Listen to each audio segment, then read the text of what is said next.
Hi, I'm Mike. It's May 18th, about 27 degrees out here, and it's snowing. We're expected to have 9 more inches of snow over the next 3 days here in Wyoming. But today, our Wyoming Life is going to take you on the road. We recently had a chance to visit the great state of Indiana, and I wasn't there goofing off, although there was plenty of that going on.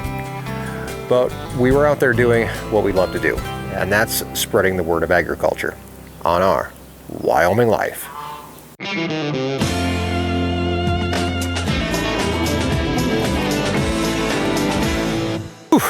Welcome back to Our Wyoming Life, and if you're new, please subscribe and follow along with us as we continue to explore the ranch life and escape the ordinary. And the geese yell at me. Now, a few years ago, if you would have told me that I would have been asked to go anywhere and be asked to tell anyone anything, well, anything that was rattling around up here in this old bean, I would have thought that you might be a little touched.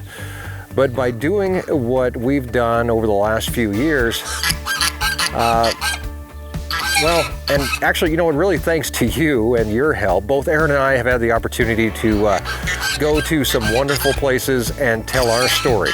Not only the story of YouTube or even how we ended up at the ranch, but the story of agriculture and how it's become a part of every single day in our life. It's colder out there than it looks, and that snow is darn right chilly after being used to some spring weather. Erin has done teaching. She's taught classes about how and when to plant veggies, how to sell them, and how to make the most out of the land that you have. And I love to go out and meet other farmers and ranchers and pick their brains, find out what works for them, and then spread their ideas as far as I can. The problem is that we've never done a video about going out and meeting other people. We tend to just sneak away and sneak back home, kind of like ninjas. Now, we know that folks come to Our Wyoming Life to see us here on the ranch, to watch us do our thing. But just this once, we thought we'd take you along with us for a little bit, show you how an appearance goes and how much we love it and how they bring people together, and hopefully make agriculture a community that's just a little bit stronger for it. Now, here it's the last couple of weeks of May. School for our kids is out this week, and it's snowing. All of our projects are put on hold for a couple days. Erin's not going to be out planting anything, and anything that I have to do beyond the usual chores can wait for a bit nicer day. The timing could be better, but it's also a great time to get off the ranch and travel 1,200 miles east to a whole different world. Arriving in the Hoosier state, I didn't know what to expect, but I did expect to meet some folks that I'd never met before. Yeah, I'm still looking for watermelons and beans. Oh, bless him. As the camera goes around, every woman except one, their hair color is not natural. She dropped one. Just hit the floor like, wet cement. Blop. You can, and we'll definitely make sure that we get in the picture. Everybody wants a picture.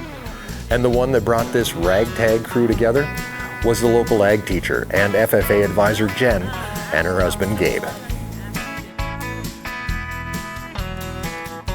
First, so I emailed, but we were already watching your channel in class.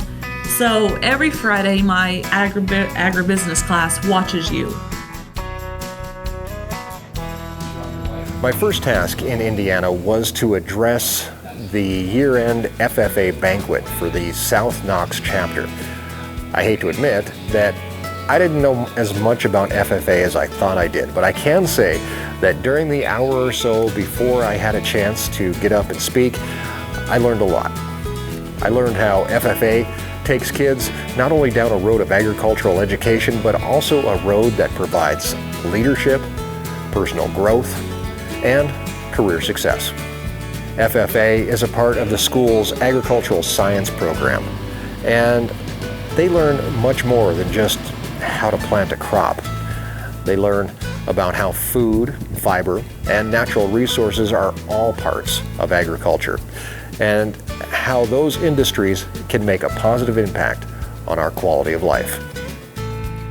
As I spoke in front of students, parents, grandparents, and community members, I couldn't help but look out and see what we're all working for. Not the future, but what will become the future of agriculture and where our food will come from. Of course, by that time, I'll probably be eating food that spends more time in a blender than in my mouth. But when it was all through and I was done with my spiel, telling the kids and families how important agriculture is and how we have made a mission of taking agriculture to the masses, in fact, nothing that they haven't heard before, by the way, I was able to spend some time with the kids and learn what makes them tick. First stop was a potato farm, where we met with Josh and Dylan, who took us through the equipment and the work they do. How many people do you think it takes to take a potato from a seed potato all the way to a potato? Well, now let's just say, just to get it off the farm. I get 15 or 20 people to grow it and take care of it. Just to make sure that I have one single potato chip. We also had a chance to visit a local large melon farm where watermelons and cantaloupes are just now headed out to the field to be planted. Greenhouses full of seedlings that will eventually be harvested and sent all over the nation to grace our 4th of July picnics. On how do I pick a watermelon? What am I looking for? Besides green, obviously. The belly.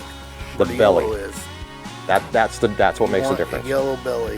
If it ain't yellow, it's not completely right. The thumping, you're listening for this solid sound.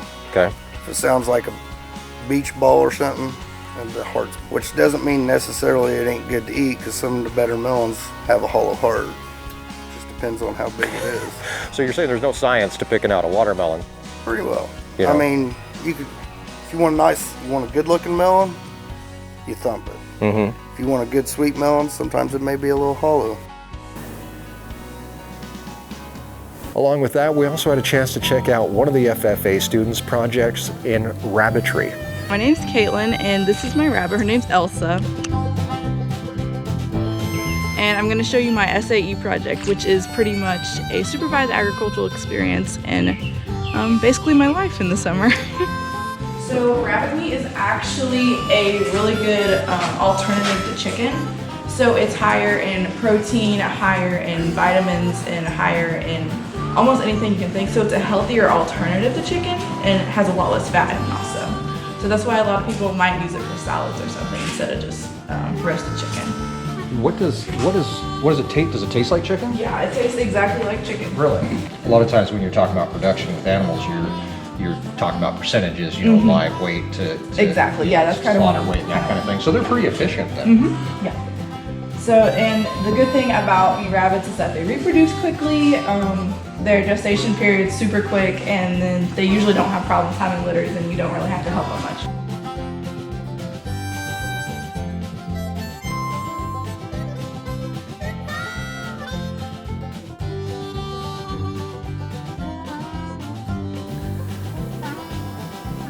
By the time we were done with farm tours, I can tell you that our entire crew was wore out, but no visit off the ranch is complete without a subscriber meetup where anyone can come and just hang out, including one little dude who might be my biggest fan.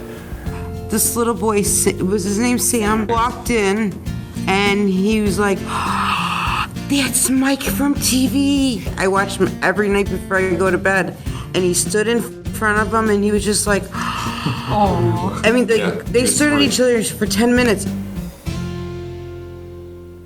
With a final trip out to Jen and Gabe's place, where I finally got my cow fix, and Matt got to feed a horse. Matt, you ever fed a horse before? Yeah. It was from there that I wrapped up my time in Indiana and began the long trek home.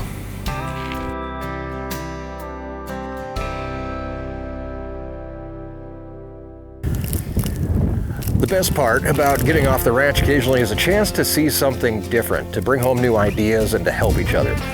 And I know that some folks in Indiana couldn't even fathom having to carry 35 acres to support one cow and her calf. And others wouldn't believe that there's snow falling in the latter half of May. The world is full of surprises.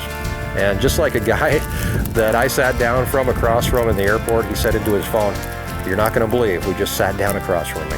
Well, believe it, because it might just be your town that we visit next. And just like that, we're gone. Thanks again for coming along with me as we get this snow behind us, and we really need to get rolling. We are so far behind. We have some great things coming up. New farm store will be opening soon, along with the Airbnb across the road. Before you know it, it's going to be time for branding, and then we have haying as summer sometimes hits the ranch. Subscribe for more and come along with us as we explore the ranch life and escape the ordinary. Until next time, have a great week, and thanks for joining us in our Wyoming Life.